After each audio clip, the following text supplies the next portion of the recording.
안녕하십니까, 이태윤입니다.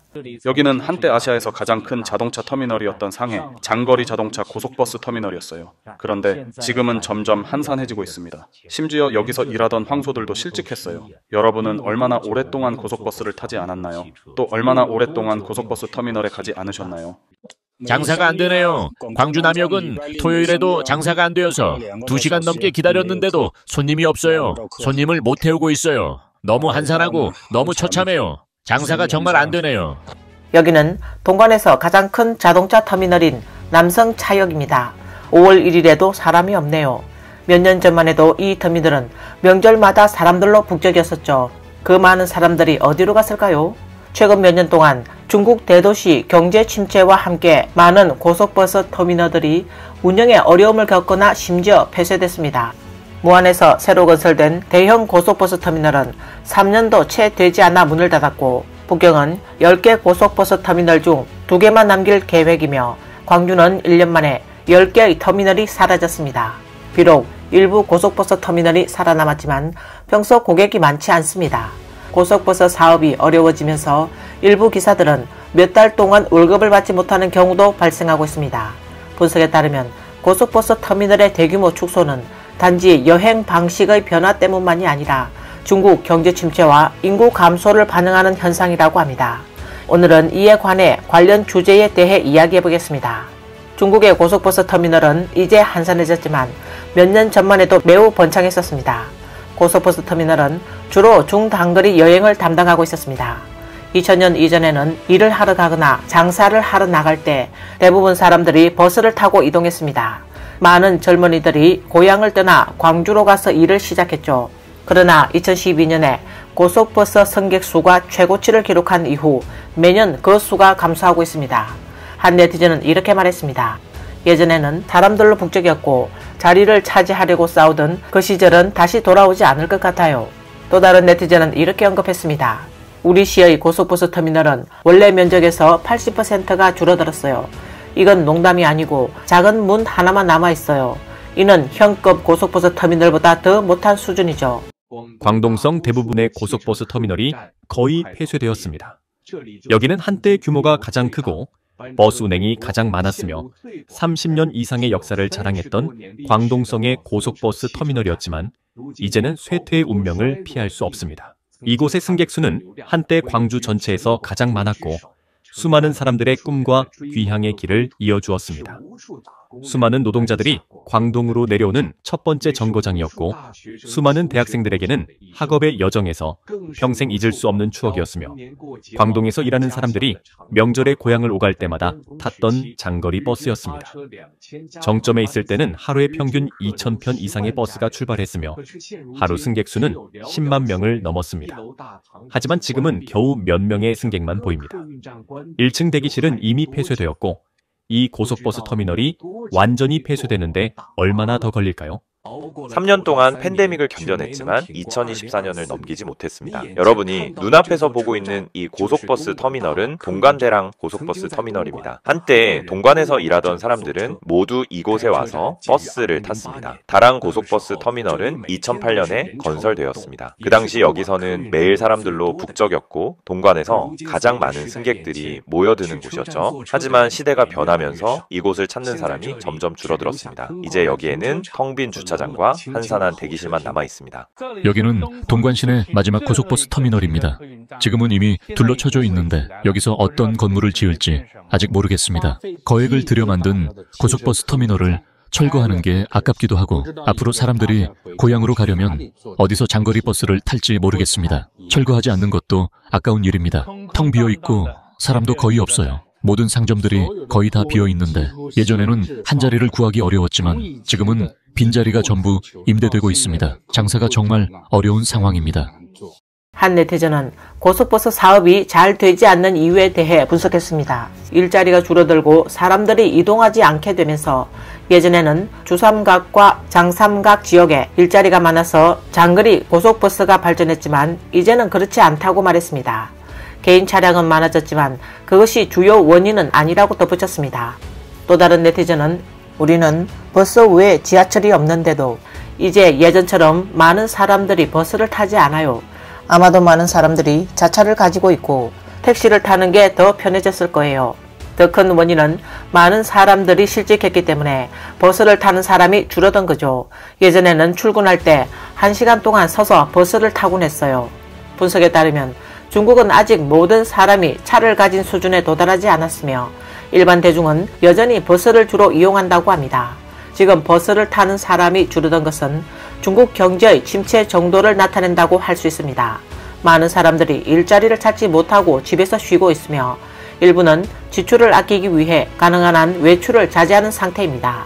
이 블로그 아수는 심천에서 일하고 있으며 자신은 개인 차량이 없다고 말했습니다. 그는 차를 타는 것보다 버스를 타는 게 더 편하다고 생각한다 라고 말했습니다. 많은 사람들이 저를 비웃습니다. 이렇게 40대 가까운 나이에 개인 차량 하나 없는 사람이 있다고요. 저는 정말 어떻게 대답해야 할지 모르겠어요. 제가 외출할 때 왕복 교통비는 아마 12안 정도밖에 안 돼요. 제 친구 중에 BMW를 운전하는 사람이 있는데 그들이 외출할 때 고속도로 요금은 12안, 기름값은 22안, 주차비는 22안이 들죠. 그들이 외출할 때 드는 비용은 제 비용의 5배예요. 게다가 차를 주차하려면 오랜 시간이 걸리기도 하고요. 그래서 저는 여전히 대중교통을 이용하는 것이 더 편하고 더 여유롭다고 생각해요. 저는 엄마 아빠한테 전화를 할 수 없어요. 일은 잘 찾았냐고 물어볼까봐 두려워요. 며칠 전에 저는 제 자신을 넘어서서 부모님에게 전화를 했어요. 왜냐하면 지금 저는 실업 상태라 집에만 있고 일을 하지 않거든요. 부모님은 내 상황이 받아들여지지 않나 봐요. 또 하나는 작년에 저는 여행을 1년 내내 했어요. 이전에 저축한 돈으로 배낭여행을 했죠. 그런데 올해 제가 항주에 왔을 때 이렇게 경기가 안 좋고 만족할 만한 일자리를 찾는 게 이렇게 힘들 줄은 몰랐어요. 저는 지금 집에서 실업 상태로 안정적인 수입이 없어요. 몇 년 전 전자상거래 일을 할 때는 꽤 괜찮은 수입이 있었고 부업인 1인 방송 수입도 좋았죠. 그런데 최근 2년 동안 수입이 거의 없는 상황이 되면서 예전 수입과 지금의 차이가 너무 크게 느껴져요. 우리 집 팔아버리자. 집을 왜 팔아? 지금 우리는 수입도 없고 매달 집 대출금은 갚아야 해. 뭐가 그렇게 급해? 너는 안 급해. 너 왜 이렇게 변했어? 내가 4, 5만 위안을 벌 때 너는 어떤 태도였지? 내가 지금 너한테 태도 안 좋게 대하고 있어. 매일 너한테 먹을 것도 주고 마실 것도 주고 너를 거의 모시고 살고 있는데. 우리는 아직 집 팔아서 생계를 구할 만큼 가난하진 않잖아. 근데 어제 왜 집 대출을 안 갚았어? 너 그거 잊었어? 부부는 원래 동갑내기 세라. 큰 재난이 닥치면 각자 날아간다더니. 내가 날고 싶었다면 오래전에 날아갔을 거야. 너도 여러 번 기복을 겪었잖아. 사실 당신이 작년에 했던 일을 다시 해보는 게 어때? 그러면 적어도 집 대출은 해결할 수 있을 거야. 우리는 실업 상태입니다. 저는 대졸 학력이고 38세. 어떤 회사의 관리직입니다. 길거리에선 채용 광고가 넘쳐나는데 제가 보낸 수천 통의 이력서 중 하나도 저에게 연락을 주지 않았습니다. 그때서야 깨달았죠. 38세라는 나이는 많은 지원자들 중에서 이미 아무런 장점이 없다는 걸. 저는 실업 상태로 1년을 보냈고 1만 위안의 집 대출을 지고 있습니다. 이제 거의 더 이상 버티기 힘든 상황입니다. 10년간 열심히 일한 끝에 얻은 건 세 채의 집과 일정한 저축뿐이죠. 하지만 오랜 기간의 과중한 업무와 스트레스는 제 몸을 고갈시키고 말았습니다. 40이 가까워졌는데 아내가 임신이 되지 않자 의사는 이 2달 안에 임신이 안 되면 시험관 아기를 시도해야 한다고 했습니다. 여러 가지 무거운 압박이 동시에 다가오면서 우리는 이 도시에서 더 이상 안정감을 느낄 수 없게 되었습니다. 집을 팔고 고향으로 돌아가야만 살 수 있는 걸까요? 우리의 길은 도대체 어디에 있을까요? 저는 상해를 떠나기로 했습니다. 처음 상해에 온 이유는 제가 소주에서 1년 반 동안 일하다가 실직했기 때문이에요. 상해가 소주와 꽤 가까운 곳이잖아요. 그래서 좀 더 큰 도시로 가면 더 많은 기회가 있을 것 같아서 내 모든 짐을 이곳으로 옮겼죠. 결국 저는 계속해서 일자리를 구할 수 없었고 매달 집세는 내야 했습니다. 상해는 정말 번화한 도시지만 그 번화함은 저와는 아무 관계가 없어요. 어느 순간도 감히 멈출 수 없었고 낮에 눈을 뜨면 이력서를 보내기 시작했지만 계속해서 실패를 겪었습니다. 저는 점점 자주 멍하니 앉아있기 시작했고 이유 없이 눈물을 흘렸어요. 점점 우울해졌죠. 계속 이렇게 살아갈 수 없다고 생각해서 저는 이 도시를 떠나기로 결심했어요. 이곳은 한때 정말 가고 싶었던 큰 도시였죠. 이제 집으로 돌아가려고 해요. 이것이 끝일까요? 아니요. 아마도 이것은 새로운 시작일지도 모릅니다. 저는 실직했어요. 여러분에게 현실적인 상황을 말해드릴게요. 어제까지는 일을 하고 있었는데 오늘은 제가 공장에서 일한 지 4일째 되는 날이에요. 방금 팀장이 제 손이 너무 느리다고 그들이 정한 생산량을 달성하지 못해서 저를 해고했어요. 밖에는 비까지 내리고 있고 내일 일자리가 있을지 모르겠어요. 그래서 사람들이 말하는 게 이해돼요. 속고 싶으면 소주에 가고 울고 싶을 때는 중국 강소로 가라. 저는 33세이고 실업 상태로 3년을 보냈어요. 새방에서 하루하루 그냥 먹고 죽을 날만 기다리고 있죠. 저를 보고 나면 아마 여러분은 더 이상 불안하지 않을 거예요. 저는 매일 새방에 숨어서 밤에는 잠을 안 자고 아침에는 일어나지 않아요. 그 다음날 오후가 되면 자연스럽게 깨어나는데 일어나도 침대에서 일어나지 않아요. 먼저 게임을 합니다. 게임을 지치게 하다 보면 그제야 일어나서 음식을 준비하죠. 이제는 장을 볼 돈도 없어서 그냥 찐 만두를 먹고 있어요. 사실 찐 만두가 밖에서 사 먹는 것보다 훨씬 싸거든요. 작년까지만 해도 좀 비싼 외식을 할 수 있었는데 올해 초부터는 피나우판 같은 간단한 음식을 시킬 수밖에 없었어요. 지금은 채소도 살 수 없을 정도로 상황이 안 좋아졌어요. 정말 소나말보다 못한 삶을 살아가고 있습니다. 매일 제가 가장 두려운 일은 핸드폰 벨소리가 울리는 거예요.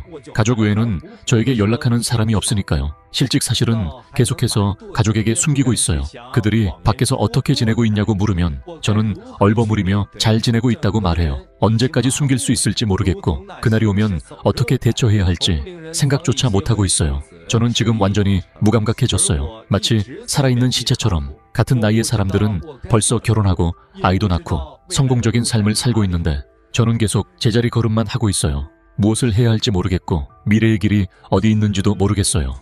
중국 대부분의 버스와 고속버스 터미널은 적자 상태에 있으며 일부 버스 회사들은 변화를 통해 생존하기 위해 대대적인 개혁을 하지 않으면 안 되는 상황입니다. 섬서성 시안시 산은현에서는 고속버스 터미널의 탑승률이 10%로 떨어졌습니다. 풍원 자동차 회사의 책임자는 사업이 정말 안 되고 있다. 예전에는 이런 명절 때면 우리 고속버스 터미널이 긴 줄로 늘어섰는데 지금은 사람 그림자조차 보이지 않는다라고 말했습니다. 이익이 감소하는 상황을 맞아 풍원 자동차 회사는 다음과 같은 조치를 취했습니다. 첫째, 40대 이상의 대형 버스를 9인승 전기 상업용 차량으로 교체하여 운영 비용을 절감했다. 둘째, 현내 43곳에 승차 지점을 설치하여 승객이 쉽게 탑승할 수 있도록 했다. 셋째, 작은 프로그램을 통해 미리 예매를 하고 드라이버 백그라운드 정보를 바탕으로 승객을 도중에 태우는 방식을 도입했다. 현재 맞춤형 고속버스를 도입한 결과 삼원과 서안 간의 고속버스 노선 승객 탑승률이 58%로 회복됐습니다. 상해 성도등지에서는 일부 대형 버스가 소형 버스로 교체되었고 절강 지역에서는 더 작은 베이비버스가 등장하기도 했습니다. 최근 몇 년 동안 중공 당국이 재정 위기에 처하면서 일부 지역 버스기사들은 몇 달 동안 월급을 받지 못한 채 일하고 있습니다. 이로 인해 여러 차례 버스 운행 중단 사건이 발생한 바 있습니다. 온라인에 공개된 영상에 따르면 2023년 10월 17일 허난성 주구시 화양고의 버스기사들이 월급을 받지 못해 파업을 벌였다고 합니다. 영상에는 도로변에 최소 6대의 버스가 정차되어 있으며 각 버스에는 하얀색의 큰 현수막이 걸려 있습니다. 현수막에는 버스를 운전하는데 월급이 없다. 내 피땀으로 번 돈을 돌려달라. 우리는 16개월치 월급을 받으려고 한다는 문구가 적혀 있습니다. 2023년 9월 감수성 난주시의 버스그룹이 기사들에게 줄 돈이 없으니 본인이 대출을 받아 쓰라고 말해 큰 논란을 일으켰습니다.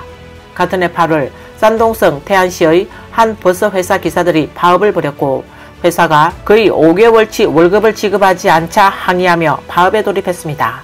오늘 뉴스는 여기까지입니다. 시청해주셔서 감사합니다.